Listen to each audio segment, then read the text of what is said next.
வந்தேன்.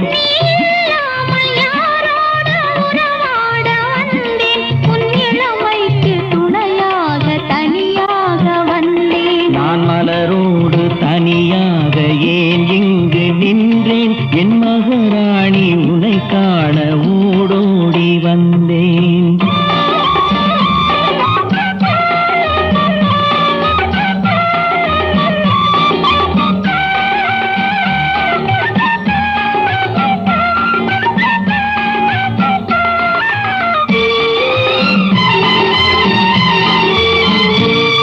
நீ வருகின்ற வழி மீது யார் உன்னை கண்டார்? உன் வளை கொஞ்சம் கை மீது பரிசென்ன தந்தார்? நீ வருகின்ற